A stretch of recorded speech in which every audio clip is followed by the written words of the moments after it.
আসসালামু আলাইকুম। আশার অঙ্কন থেকে আপনাদের সকলকে জানাচ্ছি অনেক অনেক শুভেচ্ছা। আশা করছি সবাই ভালো আছেন। আলহামদুলিল্লাহ আমিও ভালো আছি।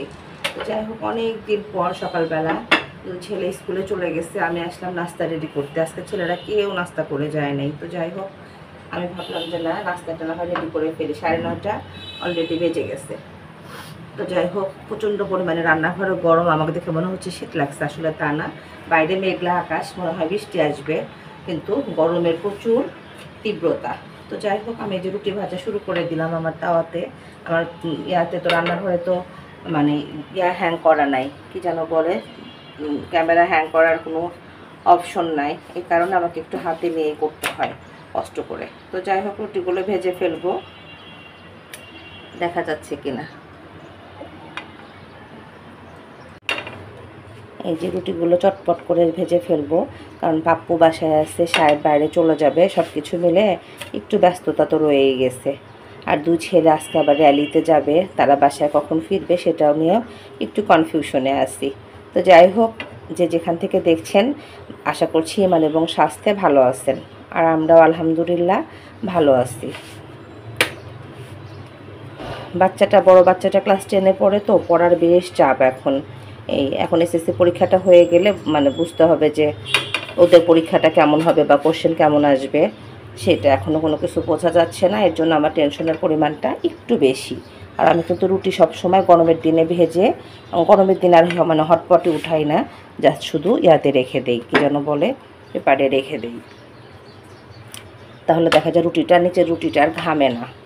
আর এখানে একটু সেমাই রান্না করলাম, দুধ ছিল যেহেতু, ছোটো ভাই বাসায়, ও আবার একটু মিষ্টি পছন্দ করে, তো একটু হালকাভাবে কোনো রকমভাবে একটু রান্না করে রাখলাম যাতে খেতে ভালো লাগে। আসলে মেহমান ছোট হোক বড় হোক, মেহমান তো মেহমানই, তাই না? এই প্রিপারেশন একটু থাকেই। রেডি হয়ে গেছে, এখন ডিমটা দিয়ে দিব। বিশাল বড় ডিম, জাস্ট 3টা ডিম একবারে দিয়ে দিলাম। অনেক বেজে গেছে, আমার ভাইয়ের মনে হয় ক্ষুধা লেগে গেছে, এর জন্য একটু তাড়াতাড়ি করতেছি।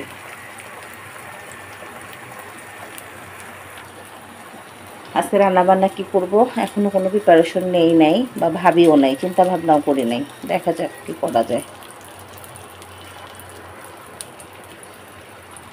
একসাথে দিলাম তো একটু সময় লাগবে। আজকে বাইরের ওয়েদারটা বেশ মেঘলা মেঘলা, মানে আকাশ মনে হয় ডিসিশন নিতে পারতেছে না যে রোদ উঠবে নাকি উঠবে না। যে ছিল সবজিটা গরম করে নিলাম।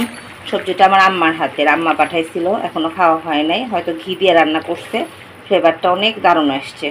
ভিতরে কি সবজি আমি বুঝতে পারতেছি না যে পেঁপে না পটল, তবে আম্মার হাতের সবজি কিন্তু খুব মজা। সকালবেলার ব্রেকফাস্টে বসে গেছি, এখন বাজে ঠিক 10:30। যতই তাড়াতাড়ি করি না কেন মানে দেরি হয়ে যায়। তো আমাদের ব্রেকফাস্টে আছে হলো আজকে মিশুর আব্বু, সাথে আছে হলো পাপ্পু। হাই বল। আর এই যে আছে হলো রুটি, ডিম ভাজি, সবজি, সাথে আছে একটু সেমাই রান্না করা। মিষ্টিটা হলো আমার ভাইয়ের উদ্দেশ্যে রান্না করা, বুঝছিস, তুই হলো মেহমান, তারপর সবাই বলতেছে তোকে মোটা করে দেওয়ার জন্য, কিন্তু তুই তো মোটা হবি না। তো যাই হোক, আমি একবার শুভ সকাল বলছি, তোরা যদি বলিস তো বল। পাপুর দুলা ভাই, পাপু চা বানাইছে, এর জন্য পাপুর দুলা ভাই আবার টেস্ট করতেছে যে ঠিক আছে কিনা লিগারটা। সে তো আবার হালকা চা খেতে পারে না, আর পাপ্পুর কোনো কাজ করতে পারে না, এর জন্য পাপ্পুকে ট্রেনিং দেওয়া হচ্ছে যে পাপ্পু যদি বিদেশ যায় কখনো নিজের কাজ নিজে করতে হবে, বুঝছিস, এই কারণে। তো চার কালারটা ঠিক আছে না? হ্যাঁ, একদম পারফেক্ট আছে। বসো, দেখ চা বানানো কত কঠিন, দেখছিস। আমাদের ক্যামেরায় আছে পাপ্পু, পাপ্পুর ভিডিও কেমন হয়। আর পাপ্পুর অনেক জার্নি চলতেছে না রে পাপ্পু? কতদিন লাগবে তো শেষ হইতে? শেষ হয়ে যাবে 2.5 বছর লাগবে। আর 2.5 বছর পর আমরা পাপ্পুর পাত্রে দেখা শুরু করব ইনশাল্লাহ। ভাইয়া ঘুরে উঠলো। পাত্রে তো রেডি না, পাত্রে রেডি আছে, পাত্রে রেডি। আচ্ছা। যাই হোক, যদি কাম কথা শোনা যাচ্ছে না, ঘুরে পর 2.5 বছর পর পাপ্পুর পাত্রে দেখা শুরু হবো, 3-4 বছর পর বিয়ে ঠিক হবে। কাজে যে যার যা আছে বোন ননদ, তারপর বাস্তে যোগাযোগ করে। ওকে। গতকাল এই টেবিল ক্লথটা পারচেস করছি, কেন যেন কেনার আগে খুব ভালো লাগলো, কিন্তু কেনার পরে মানে জাস্ট পাড়ার পরে মনে হচ্ছে অন্ধকার অন্ধকার লাগতেছে। এখন এটা কি জাস্ট উপরের পেপারটা একটু ঘোলা ঘোলা হয়ে গেছে, এই কারণেই কেনা বুঝতে পারতেছি না। এই যে নিচে কিন্তু চকচকা ঠিকই আছে। এই মানে টেবিল ক্লথ অনেক আছে, একবার দেখতে দেখতে না আমার কাছে 1 মাস 2 মাস ব্যবহার করলে আর ভাল লাগে না সেটা। তো কালকে একটু ভাল লাগলো নিলাম, বাট এখন এই যে ভ্যাকসিনটা উপরে ভ্যাকসিনটা দেওয়ার পরে কেমন যেন একটু ঘোলা ঘোলা লাগতেছে, ভাল লাগতেছে না। তো যাই হোক, কয়েকটা দিন তো পারতে হবে যেহেতু নিয়ে আসছি। আর এদিক থেকে এখন বাজে 11:15 বেশি, 12টা বাজতে 5 মিনিট বাকি আছে। ঘরগুলো সব গোছায় দিলাম, কাপড় চুপড় সব একদম ওয়াশিং মেশিনে দিয়েছিলাম, সেগুলো বারান্দায় দিয়ে দিলাম। এই যে টবগুলো সব এখান দিয়ে রাখছি। এই যে বারান্দার অবস্থা, মানে এখন তো বৈশাখ মাস, বাতাস টাতাস থাকবেই, যত বাতাস থাকবে ততই মানে এগুলো এলোমেলো হবে। খালার এখনও কোনো খবর নাই, কী যে রান্না করবো দুপুরবেলা মানে বুঝতে পারতেছি না। মাহিনের রুমটা মোটামুটি গোছায় নিলাম। এই বারান্দার ফুলের টবগুলো না কেমন যেন একটু মরা মরা হয়ে আছে। তো যাই হোক, হলে আর কিছু করার নাই। এখন ইদানিং মানে গাছগুলো খুব জ্বালাচ্ছে, আর টেবিলটার দিকে তাকালে কেমন যেন আমার চোখ অন্ধকার অন্ধকার মনে হচ্ছে। ড্রয়িং রুমটাও গোছায় ফেলছি, জাস্ট শুধু এখন ঝাড়ু দিয়ে ফেলবো। পুরা বাসাটা ঝাড়ু দিয়ে মোছার উপযুক্ত করে রাখি, যাতে খালা আসলে মুছে দিতে পারে। খালা খুব পাজি হয়ে গেছে ইদানিং, খুব পাজি হয়ে গেছে। এর মাঝে ব্রেক দিয়ে একটু রসুন বেটে নিলাম। ফ্রিজে বাটনা একদম শেষ হয়ে গেছে, আদা বাটা অনেক রয়ে গেছে, কিন্তু রসুন বাটা একদমই দেখা যাচ্ছে যে কম। আর ফ্রিজ বক্সে বক্সে ভরে গেছে, ফ্রিজ আর জায়গা নাই। জাস্ট ফ্রিজ কখন যে গোছাবো তার কোনো ঠিক ঠিকানা নেই। থাক, আপাতত আর পারবো না, দেখা যাক আজকে কী করবো ভেবে পাইলাম না। পরে ভাবলাম যে একটু ডিম ভুনা করি, ডাল আছে, গরুর গোশ আছে, হয়ে যাবে। আমি ডাল ডিম মাত্র 4টা নিচ্ছি। ডিম বাসায় কেউ খেতে পছন্দ করে না খুব একটা। হলুদ একদম খুব কম দিচ্ছি, এত হলুদ দেওয়ার দরকার নেই।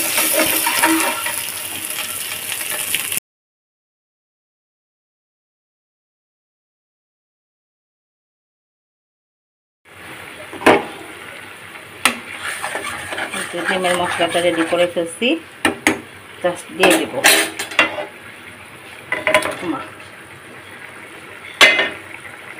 একটু হালকা কালার হলো, গাঢ় কালার হলো না, দেখা যাক।